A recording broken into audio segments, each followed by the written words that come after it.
ഇക്കാര്യത്തിൽ വളരെ കൃത്യമായി തന്നെ സിപിഐഎം ബിജെപി അന്തർധാരയൊന്നുമില്ല എന്നതാണ് എൻ്റെ അഭിപ്രായം. കാരണം ഇ.പി. ജയരാജൻ്റെ പ്രസ്താവന അത് തെറ്റിദ്ധരിപ്പിക്കുന്ന തരത്തിലാണെങ്കിൽ അതിൽ വ്യക്തത വരുത്തേണ്ടത് ഇ.പി. ജയരാജൻ തന്നെയാണ്. ഇന്നിപ്പോൾ പാർട്ടി സെക്രട്ടറി എം.വി. ഗോവിന്ദൻ പറയുന്നുണ്ട്. പിന്നെ യു.ഡി.എഫും ബി.ജെ.പിയും തമ്മിലാണ് അന്തർധാരയെന്നാണ് പാർട്ടി സെക്രട്ടറി ആവർത്തിച്ച് പറഞ്ഞുകൊണ്ടിരിക്കുന്നത്.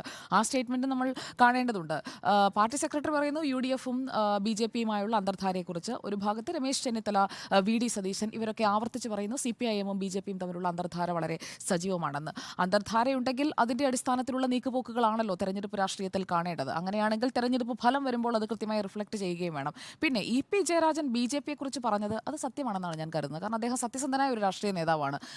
രാഷ്ട്രീയ എതിരാളികൾ പോലും അദ്ദേഹത്തിന്റെ സത്യസന്ധതയെ കുറ്റപ്പെടുത്തുന്നില്ല. കാരണം പല മണ്ഡലങ്ങളിലും ബി.ജെ.പിയുടെ വോട്ട് വിഹിതം വർദ്ധിച്ചുകൊണ്ടിരിക്കുകയാണ്. രണ്ടാം സ്ഥാനത്തേക്ക് എത്തി നിൽക്കുന്ന മണ്ഡലങ്ങളുണ്ട്. അപ്പോൾ ആ രീതിയിലൊരു വളർച്ച ആ പാർട്ടി കൈവരിക്കുമ്പോൾ നേരത്തെ സാറ് പറഞ്ഞതുപോലെ വി.ഡി. സതീശനെ കിട്ടാത്തതുകൊണ്ട് തമ്പാനൂർ സതീശൻ എന്നല്ല, തമ്പാനൂർ സതീശൻ നല്ല നേതാവാണ്. വി.ഡി. സതീശിനേക്കാൾ ഒരുപക്ഷെ പ്രയോജനപ്പെടും തിരുവനന്തപുരത്ത് എന്ന് കണ്ടിട്ടാകാം ആ പാർട്ടി തമ്പാനൂർ സതീശിനെ പാർട്ടിയിലേക്ക് ഉൾപ്പെടുത്തിയത്. ശശി തരൂരിന്റെ പ്രചാരണം മുന്നിൽ നിന്ന് നയിച്ചയാളാണ് തമ്പാനൂർ സതീഷ്. വി.ഡി. സതീശൻ വരുന്നതിനേക്കാളും പ്രയോജനപ്പെടും, അല്ലെങ്കിൽ നാളെ സാക്ഷാൽ വി.ഡി. സതീശൻ തന്നെ വരുമെന്ന് ആ പാർട്ടി പ്രതീക്ഷിക്കുന്നുമുണ്ടാകാം. അപ്പോൾ ഇന്ന് കോൺഗ്രസ് നാളെ ബി.ജെ.പി എന്നുള്ള ആ ടാഗ് ലൈൻ കൃത്യമായി പ്രചാരണത്തിലേക്ക് കൊണ്ടുവന്നിട്ടുണ്ട്.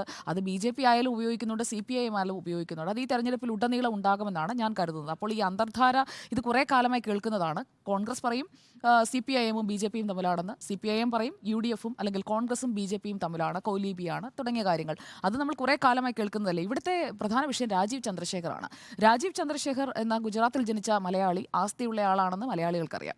ആസ്തിയുണ്ട്, ബിസിനസ്സുണ്ട്, മറ്റ് സ്ഥാപനങ്ങളുണ്ട്, പല ഇടങ്ങളിലും നിക്ഷേപങ്ങളുണ്ട്. അതൊക്കെയുള്ള രാജീവ് ചന്ദ്രശേഖർ ഇ.പി. ജയരാജനുമായി ഒരു ബിസിനസ് പങ്കാളിത്തം കൊണ്ടുവന്നു എന്ന് പറഞ്ഞുകൊണ്ട് അതിലേക്ക് മാത്രം ഫോക്കസ് ചെയ്യുന്നതിൻ്റെ അടിസ്ഥാനം എന്താണ്? അദ്ദേഹം തന്നെ അത് നിഷേധിച്ചല്ലോ, എനിക്ക് ബിസിനസ് ബന്ധങ്ങളില്ല, ഇ.പി. ജയരാജനുമായി എനിക്ക് ബിസിനസ് ബന്ധങ്ങളില്ല.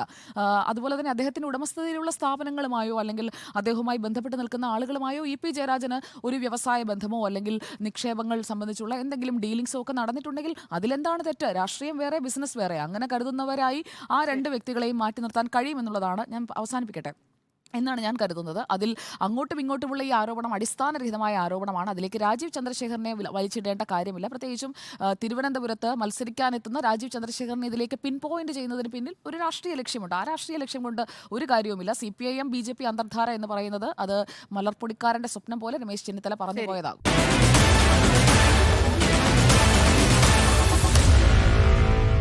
Meet the editors.